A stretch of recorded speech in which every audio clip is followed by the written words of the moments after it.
Di man araw-araw na nakangiti. Anak, congratulations. Sana magmahalan kayo since the Bible says, wife, respetuhin mo ang iyong husband. And then husband, you love your wife. Without both of you, wala naman talaga ako dito. Despite of everything that happened, ayun, still you're my parents and mahal ko kayo. Eto tayo, ngunit sa huli, palagi babalik pa rin sa yakap mo. Nasa panibagong stage ka na ng buhay mo. Pumayo kayo at sana'y lagi kayong maging masaya. Congratulations. And thank you, Ma, Pa, sa pag-mold sa akin. And di ako magiging ganito kung di niyo ako pinalaki ng maayos.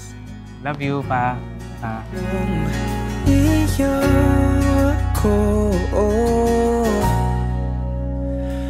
palagi. Lord, maraming salamat, Lord God, dahil pinagtagpo mo ang aming mga leaders, si Ate Krisha at si Kuya Ivan. Kayo na po ang bahala sa kasal ni Ivan at ni Krisha. Bigyan niyo po sila ng lakas. In Jesus' name we pray. Amen! Year 2016 or 2017, we met sa church youth event, youth gig yun. Pero doon pa lang, alam mo ba, I believe that God did it. That God was the one who orchestrated it. Hanggang sa nagkakilala na nga tayo. In short, we both serve God. Oh, eto tayo sa huli, palagi babalik pa rin sa yakap mo. Hanggang sa huli, palagi pipiliin kong maging sa'yo.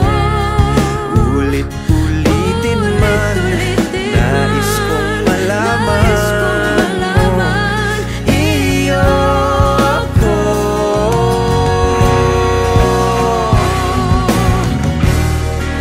Today, Ivan po and Krisha will become one flesh. At ito ang magiging simula ng kanilang habang buhay. Ikaw pa rin aking bituin, nagtatangi kong dalangin kung sa huling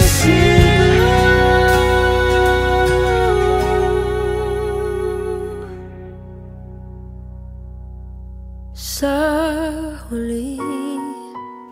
Love kasi, it is something na talagang napakahalaga na meron yung isang tao, or meron yung both partner, and it is something na pangahawakan nyo na. Sabi nga nila, love doesn't keep the marriage, pero marriage keep the love. That's why yung love na meron kami sa isa't isa, gusto namin mapagtibay, gusto namin, alam mo yun, maging strong pa through this marriage. That's why we decided to, magpakasal. Iyo ako.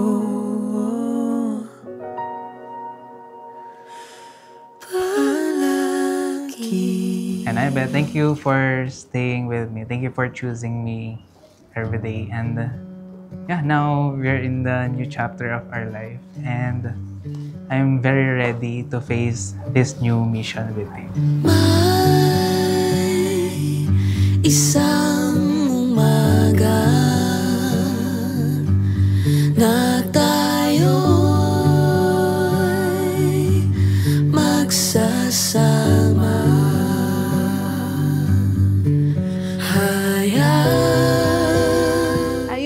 Nakakakaba, tapos at the same time excited, mixed emotions talaga because this day is gonna be a big day, of course, to both of us.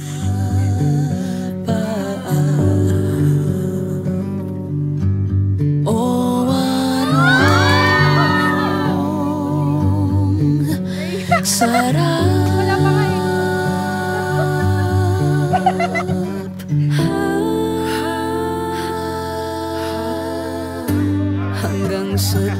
After we finish our college years, akala ko kaibigan lang tingin mo sa akin. Kaibigan pala. Akala ko totorupahin, jojowain pala. And years have passed until He put a desire in my heart. Sabi mo nga, ako unang-unang nagka-crush, di ba? And then after years, after 5 years, doon ko na, actually ako yung nauna. Ako yung naunang nagka-crush, di ba? Aaminin ko na. Masdan mo aking mata, di mo ba nakikita? Ako ngayon'y lumilipad at nasa langit na. Gusto mo bang sumama? Di mo na kailangan ang matakot mahirap. Hindi mo na kailangan. Anong klaseng babae? Walang suka, may toyo lang. And finally, Ivan, mahal, we are here in front of our living God, in front of each other, and in front of the people who have supported and really loved us.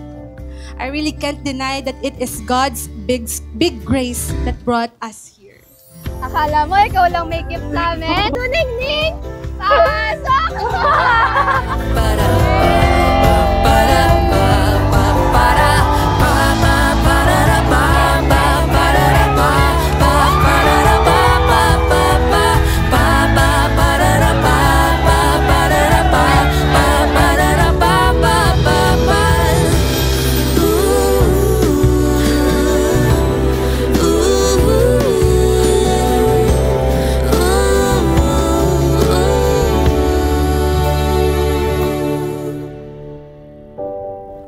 Starting today, victory mo, victory ko.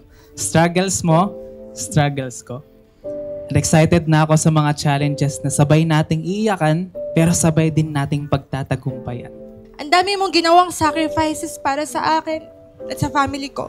At ang dami kong hindi kayang magawa dati dahil mag-isa ako. Pero nagawa ko at natapos ko nung andito ka sa tabi ko. Ready na akong mabuhay kasama ka. Pero mas ready akong mamatay para sa'yo at para sa future family natin. Love you, babe. And I'm excited for this new journey with you. Lumilipad at nasa alapaap na. Gusto mo ba